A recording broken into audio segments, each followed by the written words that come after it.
Shalom, selamat pagi. Tuhan Yesus baik dan memberkati hidup kita. Saya percaya di hari-hari ini kita sedang hidup pada masa terjadi kontradiksi. Kitab Wahyu mengatakan orang yang najis akan tambah najis. Orang yang kudus akan makin kudus. Orang yang jahat akan tambah jahat. Tetapi orang benar akan semakin benar. Jadi kita akan lihat ada dua situasi ini akan terjadi. Dan saya berharap, berdoa kita memilih dan menjadi bagian di mana hidup kita diperbaharui dari hari ke hari. Kita terus dibangun di dalam kehendak dan rencana Allah yang besar dan luar biasa dalam kehidupan kita. Menjadi gereja kepenuhan Kristus yang memenuhi semua dan segala sesuatu. Jadi kita bukan hanya sekedar bertumbuh, tetapi kita bisa menjadi saluran rencana Tuhan atas kehidupan kita. Dimulai dari hidup kita pribadi, keluarga kita, dan di mana kita tertanam dalam sebuah gereja lokal. Karena kita sedang belajar gereja dari kitab Efesus dan kita sudah masuk bahwa kita melihat gereja yang mau dibangun oleh Tuhan adalah gereja yang perlu dibangun di atas dasar yang benar. Ya, tidak boleh ada dasar lain kecuali Kristus. Kristus harus jadi batu penjuru. Dibangun di atas dasar rasul-rasul dan nabi. Ya, jadi bukan hanya 3 jawatan yang lain, guru, gembala, penginjil, tapi gereja perlu dibangun di dalam dasar, di atas dasar pengajaran rasul-rasul dan nabi. Kita masuk dulu dalam pelajaran tentang apa itu rasul. Karena kita lihat di Kisah Rasul pasal 2, di sana dikatakan gereja mula-mula, ya, sebelum mereka akhirnya meledak menjadi gereja kepenuhan Kristus, membawa dampak yang luar biasa. Itu dimulai karena mereka setelah pertobatan, mereka bertekun di dalam pengajaran rasul-rasul. Karena itu saya percaya sebelum akhirnya kita melihat bagaimana gereja itu ya seperti dinamit meledak, ya, membawa impact, dampak yang luar biasa untuk kota pada waktu itu di Yerusalem. Bagaimana mujizat-mujizat Allah terjadi.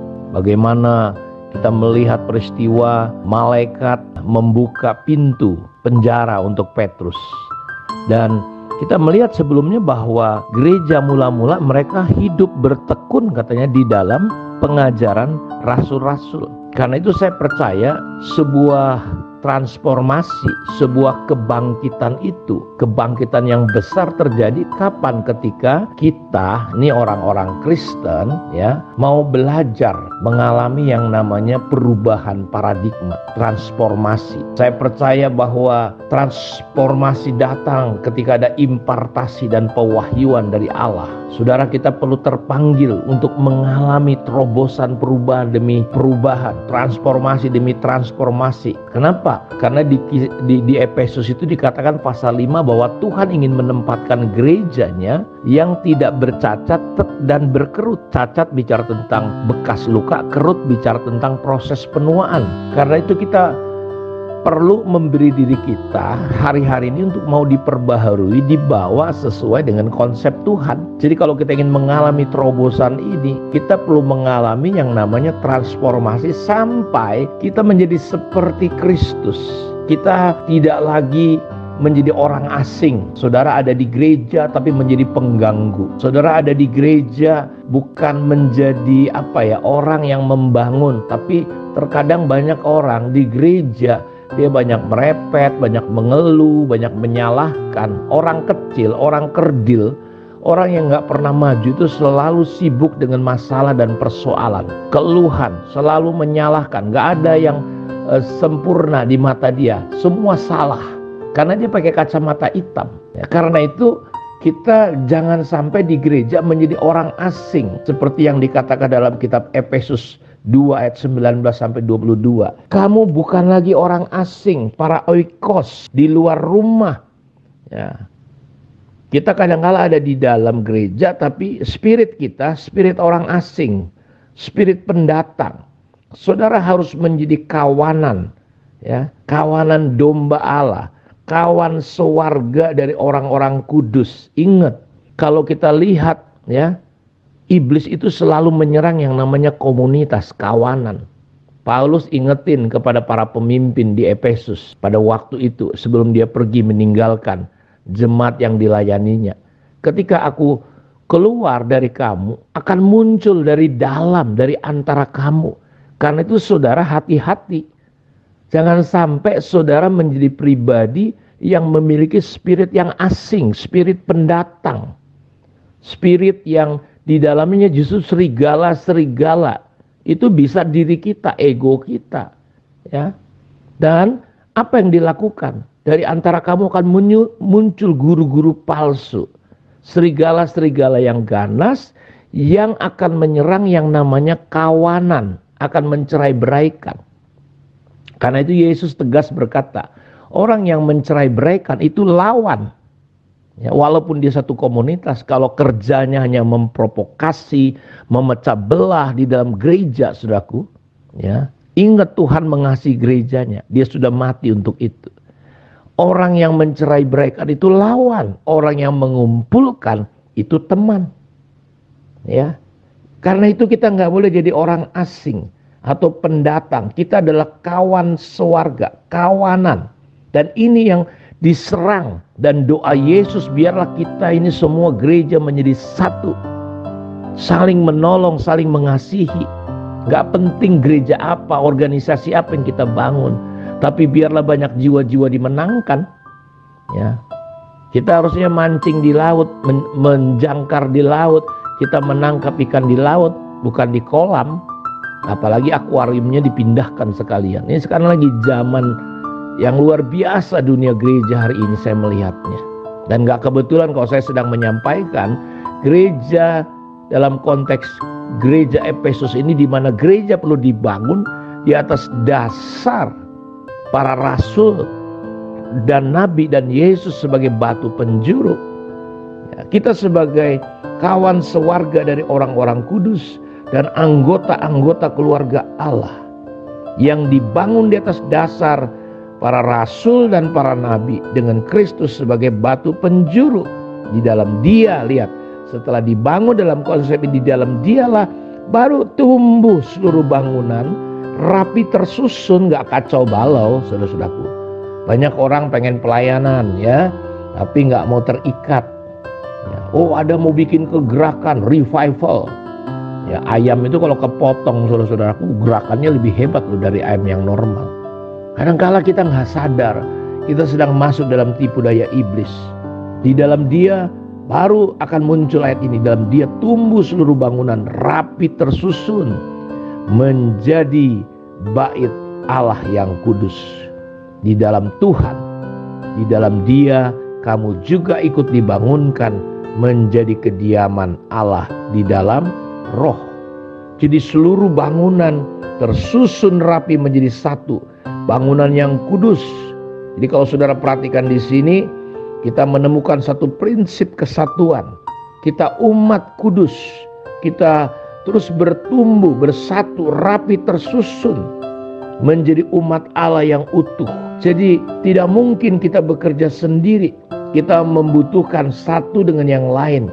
Kita membutuhkan gereja-gereja lain juga seperti batu-batu yang walaupun berbeda-beda ukuran dan bentuknya, tapi disusun dengan rapi menjadi satu bangunan.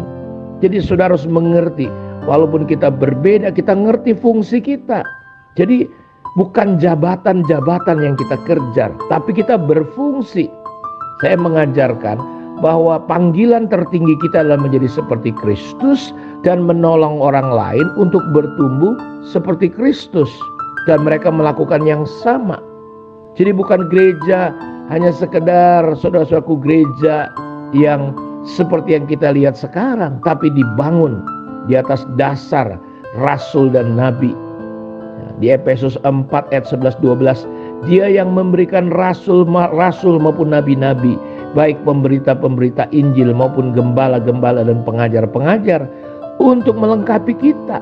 Jadi kalau saudara perhatikan jawatan-jawatan ini, khususnya dua jawatan yang memang jarang dan hilang, dan saya percaya Tuhan sedang pulihkan, adalah untuk suatu pembangunan tubuh Kristus, sehingga gereja menjadi gereja yang alam maut tidak bisa menguasainya. Ya, ini yang kita doakan, saudara. Kalau kita lihat sebentar dalam Efesus 4, untuk apa?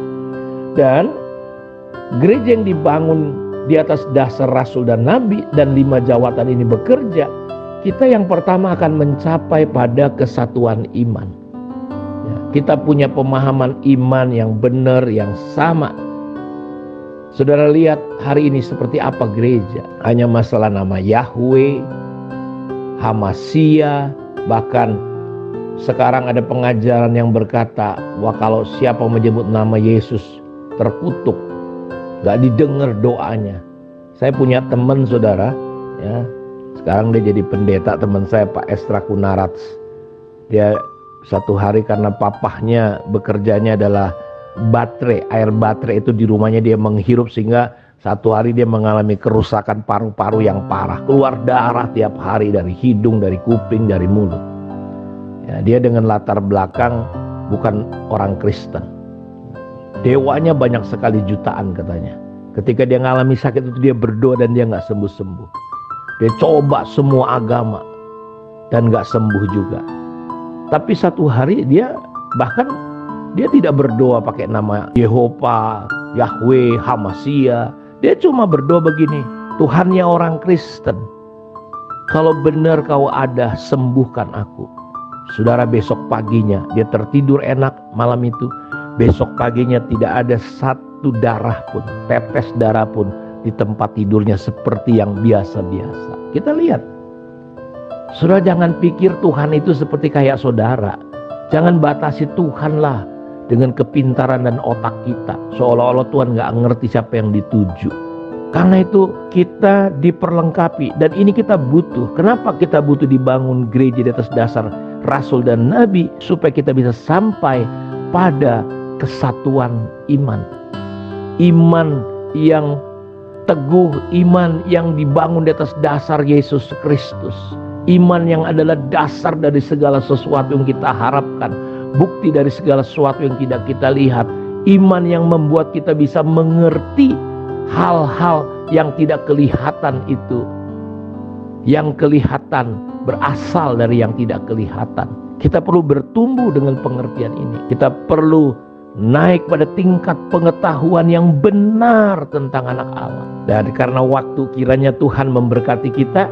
Kita akan terus mendengarkan Saat Teduh Suara Gembala dengan topik gereja yang dibangun di atas dasar para rasul dan nabi. Kiranya Tuhan berkati kita. Mari kita berdoa. Terima kasih, diberkatilah semua umat-Mu ya Tuhan. Berikan pewahyuan, pencerahan, sehingga kami menjadi gereja yang siap dibangun, merelakan diri kami dibangun, disusun rapi untuk menjadi tempat kediaman Allah, dibangun di atas dasar pengajaran rasul-rasul dan nabi. Terpujilah Engkau Tuhan, di dalam nama Tuhan Yesus kami bersyukur dan terima berkat Tuhan. Amin. Tuhan memberkati kita semua. Shalom.